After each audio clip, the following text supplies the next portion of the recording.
Hello à tous, bienvenue dans cette nouvelle vidéo. Aujourd'hui on se retrouve pour coudre un projet ensemble. Donc aujourd'hui je vais coudre avec vous la blouse Pipa, qui est une blouse de Pretty Mercerie. Dis bonjour.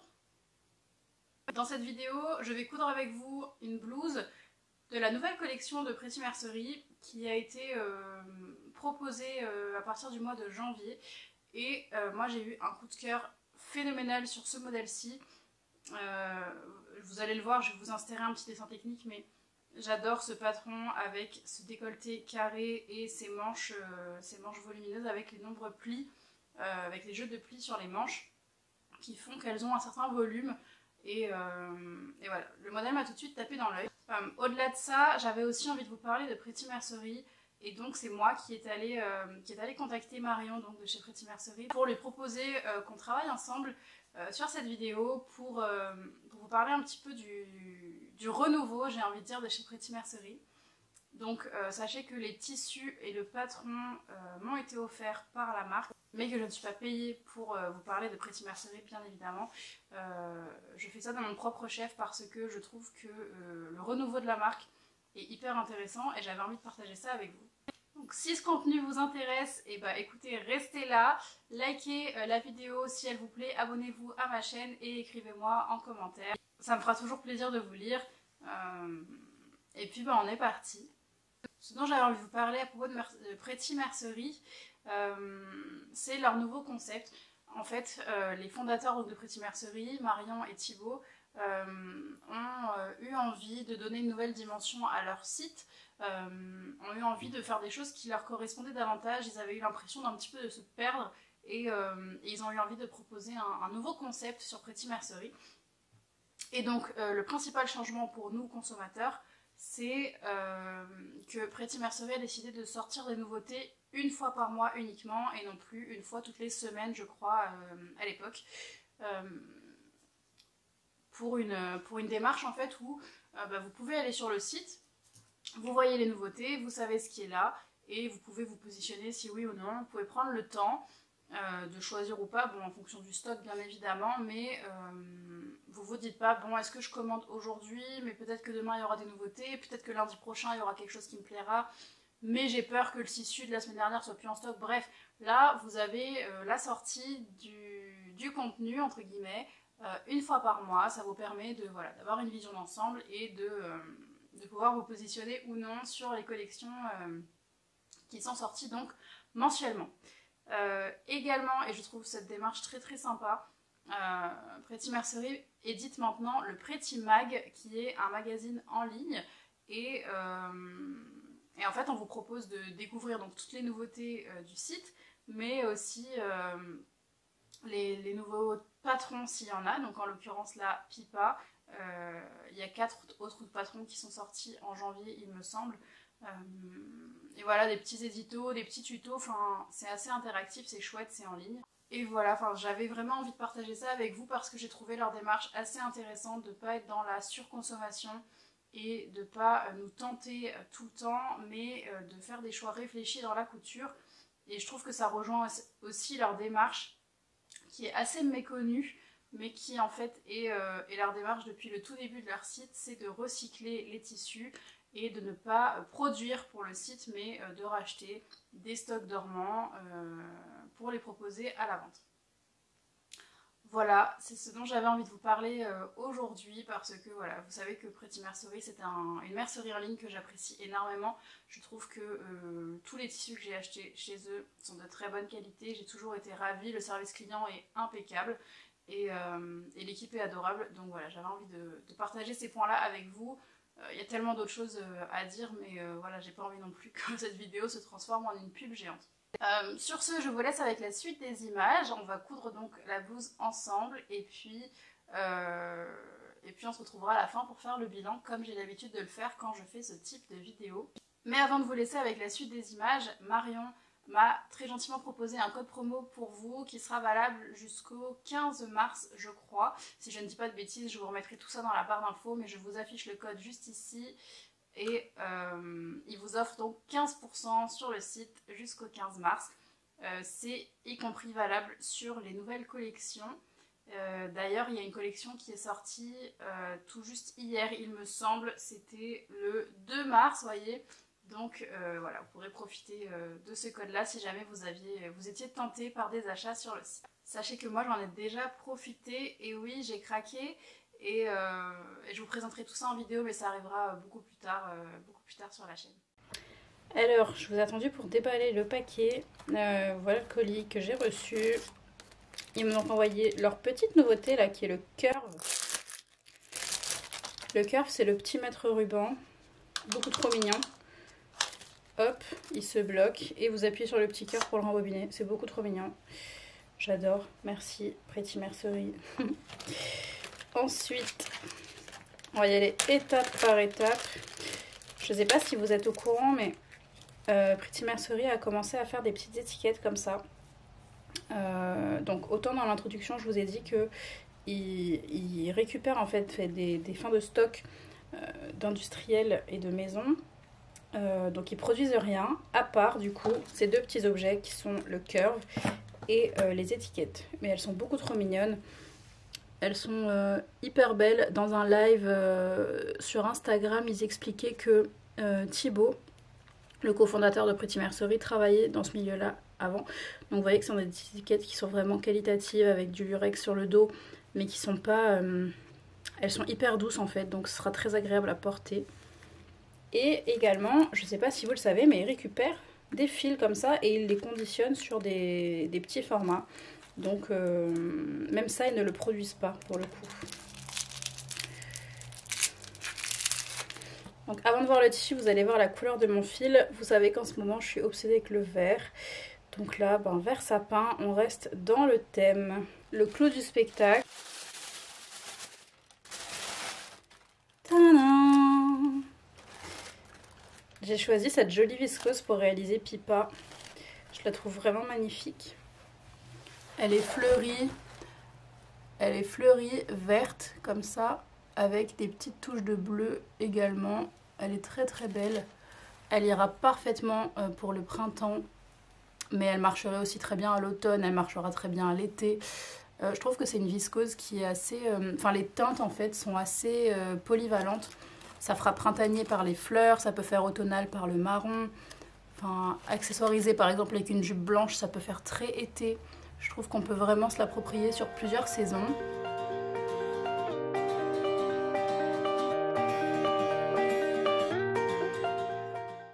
Petite précision, le patron, j'ai choisi de le prendre en A4 parce qu'il n'y a qu'une vingtaine de pages à assembler.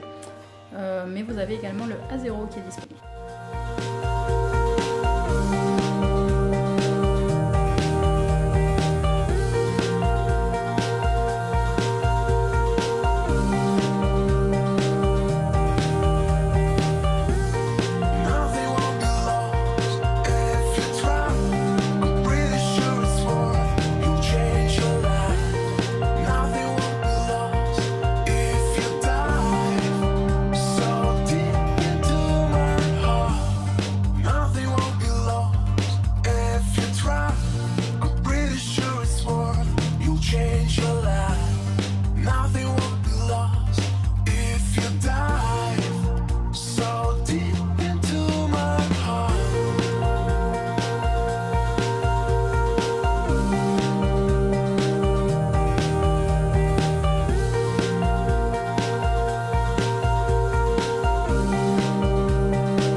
Niveau métrage, ils se sont pas trompés. Voilà ce qui me reste comme tissu. Donc que des petits morceaux, des petites choses. Je pense que je peux caser un chouchou par exemple. D'ailleurs dans le magazine de Pretty Mercerie, on vous a mis là sur le premier magazine un tuto pour faire des chouchous, donc pour pouvoir utiliser vos chutes. Il y en existe plein, mais du coup si vous en cherchez un, il y en a un dans le magazine de Pretty Mercerie. Et pendant que je coupais mon tissu, j'ai décidé de doubler mon vêtement plutôt que de faire des parmentures parce que je suis pas tellement fan des parmentures, ça a toujours tendance à se retourner. Donc j'ai trouvé un voile de viscose qui traînait dans mon stock. Alors il est rose donc ça n'a rien à voir avec le tissu, mais bon il est uni, assez joli donc ça devrait le faire, et de toute façon ce sera à l'intérieur du vêtement.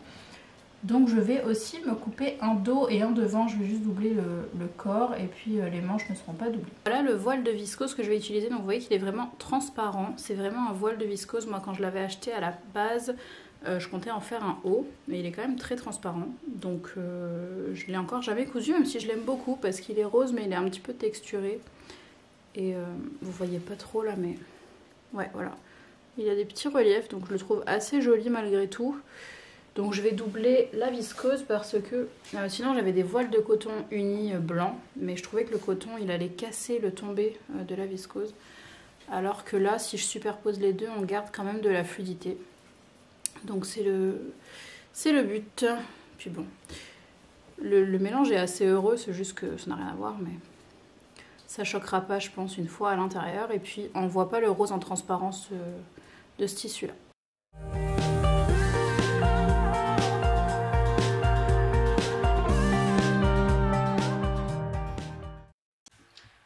Voici le livret d'explication. Hop, je vous montre un petit peu rapidement. Donc c'est une difficulté 2 sur 4 pour Pipa, disponible du 34 au 46. Et puis voilà à quoi ressemble le livret, c'est hyper mignon. Vous avez les mesures finies du vêtement en plus du tableau détail, donc je trouve que ça c'est top. Les petites recommandations de tissu évidemment, et puis la gamme de montage illustrée par des schémas, c'est personnellement mon format préféré. Alors les premières étapes, c'est de thermocoller tout ce qui est parmenture et puis de les assembler et ensuite d'assembler le top et de poser la parmenture sur le vêtement.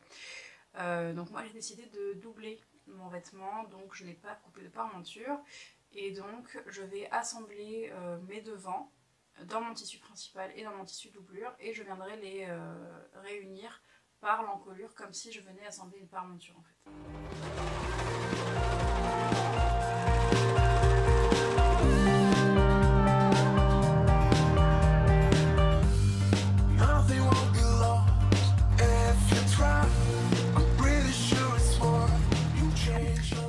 Alors à peine assemblé les épaules et les côtés que j'essaye déjà le top, je le fais systématiquement maintenant parce que les tops, enfin les patrons en général ont souvent les épaules trop larges pour moi par rapport à mon tour de poitrine.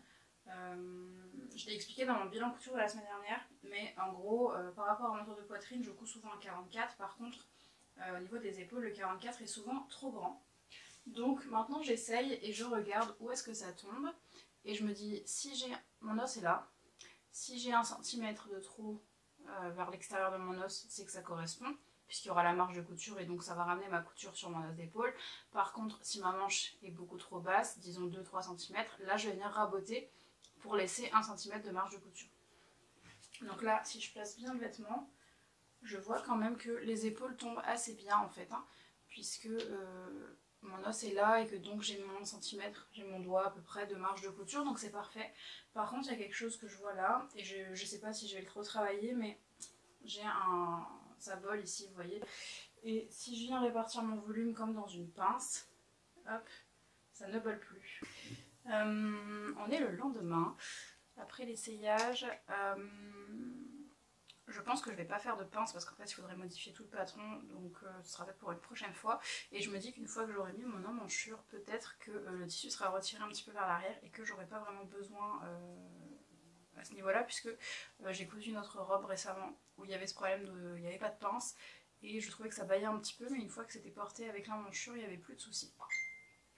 Donc je vais continuer à coudre. Avant de passer à la suite, je vais venir coudre ma petite étiquette sur ma doublure. Alors j'ai assemblé ma doublure et mon tissu principal par l'encolure, voyez. Et je suis contente parce que j'ai bien placé mon étiquette. C'est-à-dire que une fois que mes tissus sont bien placés, hop, vous voyez, je verrai mon étiquette quand j'attraperai mon vêtement. Ce ne sera pas caché par le décolleté. Donc ça me fera encore plus plaisir de le voir. Et c'est trop cool. Donc là je vais repasser. Et en fait j'hésite à surpiquer ou à sous-piquer. La sous-piqûre, pour ceux qui ne savent pas, c'est juste prendre la doublure et la marge de couture ensemble, mais pas le tissu de l'avant. La surpiqûre prend toutes les épaisseurs. Et puis ensuite je viens bâtir mes contours de manches pour que ce soit plus simple de poser mes manches ensuite. Alors je suis contente parce que même avec ma doublure, mon tissu a gardé vraiment sa fluidité, puisque c'est ce qu'on aime sur la viscose, hein, c'est la fluidité. Et là je trouve qu'on a vraiment gardé l'esprit, et c'est pour ça que j'ai vraiment voulu utiliser un voile de viscose à l'intérieur plutôt qu'un voile de coton que j'avais en stock et qui était blanc, donc qui aurait peut-être moins juré sur l'intérieur. Mais j'ai vraiment voulu garder la fluidité du vêtement, et donc je suis très contente d'avoir réussi. Je trouve que les couleurs rendent pas du tout sur la vidéo, c'est pour ça que je vous ai fait un gros zoom juste avant, parce que vraiment je trouve que le tissu est très très beau, et là en vidéo il rend pas pareil. Petite astuce que moi j'utilise pour faire quand je fais des fils de fronce maintenant, pour que je puisse les retirer facilement, j'utilise du fil contrastant. Donc là je vais prendre un espèce de rose clair. Peu importe, on prenez des fils. Moi j'ai des fils que j'avais achetés au tout début qui sont pas de super bonne qualité. En général j'utilise ça s'enlève très bien. Ou bien des fils de coton, puisque ça casse beaucoup plus facilement que du fil de polyester. Et donc j'utilise voilà, un fil contrastant qui ne soit pas le même fil qui aille avec mon tissu. Comme ça je peux les retirer hyper facilement ensuite.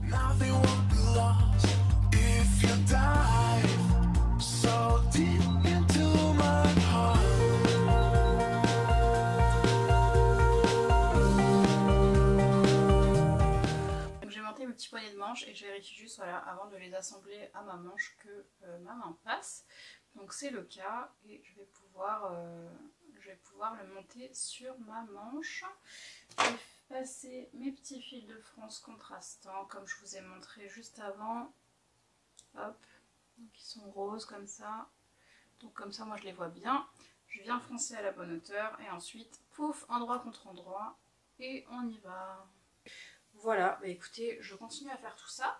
Après, il me restera l'ourlet du bas à faire, et je crois qu'on aura terminé, donc je vous montrerai le résultat final.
Du top Pipa. Écoutez, que vous dire, je suis juste ravie de ce vêtement, je suis très contente du rendu, et vous l'avez vu tout au long de la vidéo, je vous ai donné mes remarques au fur et à mesure. J'ai porté ma blouse aujourd'hui, donc je peux vous faire un petit retour également au niveau du confort du porté. Déjà le décolleté il est nickel, je l'aime beaucoup. Je trouve qu'il est parfait pour mon contexte professionnel, pour pouvoir aller travailler sans être trop décolleté. Il pourrait être un tout petit peu plus descendant, honnêtement ça ne me dérangerait pas. Peut-être 1 ou 2 cm, ça pourrait être sympa, mais j'aime énormément la porter comme ça. Ensuite, je vous avais dit qu'au niveau de la largeur de l'épaule c'était bon. Alors effectivement c'est bon, mais comme le décolleté est assez ouvert, bien que la bretelle de soutien-gorge reste cachée, ce que j'apprécie, elle est juste en bordure ici, mais elle est cachée. Mais du coup, en se plaçant comme ça, je pourrais enlever, vous voyez c'est légèrement tombant, je pourrais enlever un doigt comme d'habitude. Et donc je pense que je pourrais enlever 1 cm la prochaine fois. Au niveau des épaules, en fait je pense qu'il faudrait que je prenne des carrures de 42. Et sur ce type de manches là qui sont hyper lâches, je pense que je peux aussi passer sur une manche en 42. Je ne regrette pas mon choix de taille par rapport à la poitrine puisque là on est juste ce qu'il faut. Ça tire pas, c'est tendu. Enfin c'est tendu, il y a du mou mais je veux dire c'est la bonne taille de poitrine. Il fallait pas moins, clairement voilà. Je suis bien comme il faut dedans. Donc niveau poitrine c'est parfait mais je pense que en fait je pourrais prendre un 42 pour ce qui est stature et les bras et je pense qu'il faudrait que je le fasse sur en fait bon nombre de patrons puisqu'à chaque fois j'ai besoin de reprendre cette largeur d'épaule et en fait je pense tout simplement que ma carrure correspond plutôt à un 42 voire parfois à un 40 mais après c'est au niveau de la musculature des bras et de la poitrine qu'il me faut des tailles supplémentaires. Donc soit je reste sur une taille 44 et je viens ajuster l'épaule et donc la forme aussi de l'emmanchure pour que ça corresponde, soit je vais commencer à grader mes patrons en 42 au niveau de l'épaule et élargir au 44 ensuite. Et idem pour les manches, peut-être faire l'emmanchure ici en 42 et en fonction du type de manche, si c'est une manche ajustée, peut-être passer sur un 44 histoire d'être sûre d'être à l'aise. Bref, ça c'est une réflexion que je mène au fur et à mesure qui n'a rien à voir avec le patron, mais j'avais quand même envie de vous en faire part, ça fait partie de mon cheminement couture. Ensuite, qu'est-ce que je peux vous dire? Les manches sont bien, elles sont légèrement longues. Quand je porte le vêtement, voilà, je peux arriver à avoir la main comme ça. Pour ça, deux solutions. La première tout simplement c'est de retravailler le patron pour faire une manche moins longue, hein, ça c'est pas très compliqué. Mais il y a aussi quelque chose que j'aime beaucoup, c'est que la manche elle a du volume au bout et j'aime beaucoup cet effet de manche un peu ballon. Donc l'autre solution ça peut être de venir retravailler le bracelet de manche pour qu'il soit moins large et comme ça en fait il passera plus ma main, il sera bloqué au niveau de mon poignet et le tissu viendra un petit peu retomber comme ça par-dessus le poignet de manche et ça me fera cet effet de manche ballon. Donc en fonction de l'effet escompté, soit je peux retravailler ici la largeur de mon poignet de manche, soit retravailler tout simplement la longueur de ma manche et ça c'est vraiment pas compliqué. Donc le vêtement il est super confortable, je l'ai porté toute la journée, les plis sur l'épaule sont hyper jolis, dans cette viscose ça fait juste un volume au niveau de l'épaule, on voit pas particulièrement le travail de pli, je suis désolée je regarde toujours le retour caméra mais c'est parce que je vous parle de quelque chose et je ne le vois pas sur moi-même. Donc ce jeu de plis, moi j'ai déjà en tête de refaire cette blouse dans une broderie anglaise parce que voilà je trouve qu'avec le jeu de plis, le jour etc de la broderie anglaise ça peut être hyper joli, ça n'aura pas du tout le même tombé, la manche sera beaucoup plus rigide, là elle est extrêmement fluide. Mais dans une broderie anglaise ça peut être super sympa, d'autant que vous l'avez vu j'ai doublé ce vêtement donc je pourrais refaire exactement la même chose pour une broderie anglaise et peut-être faire les emmanchures avec des coutures anglaises si ça se fait, il faudrait que je regarde, je pense que oui mais je ne sais pas, ce qui me permettrait de ne pas doubler les manches mais de ne pas avoir les coutures apparentes puisque là j'ai doublé mon vêtement mais j'ai assemblé ici avec un point droit et un surjet. J'ai pas fait de couture anglaise. Et pour ce qui est du dos, je le trouve très confortable, j'aime beaucoup qu'il y ait un rappel de l'encolure carrée, alors avec mes cheveux ça ne se voit pas, sauf quand je les attache, mais j'aime beaucoup qu'il y ait un rappel d'encolure carrée à l'arrière et également à l'avant. Alors ce vêtement, vous l'aurez vu au porté, il est, moi je fais 1m64 et il m'arrive au bas du ventre on va dire. Il n'est pas super long en fait, c'est ça. Là où je veux en venir c'est pas le top hyper long, j'ai déjà, en général je retouche beaucoup mes tops pour les raccourcir, celui-ci non, j'ai juste fait un surjet sur le bas et je l'ai replié 2 fois pour cacher mon surjet et voilà, enfin un truc basique, j'ai pas comme sur d'autres patrons je peux le faire, retirer peut-être des fois 5 cm en fonction de la stature. Là j'ai pas en tête la stature, je pense que c'est 1m65 mais j'en suis pas sûre, si je dis des bêtises je vous le dirai quelque part par là.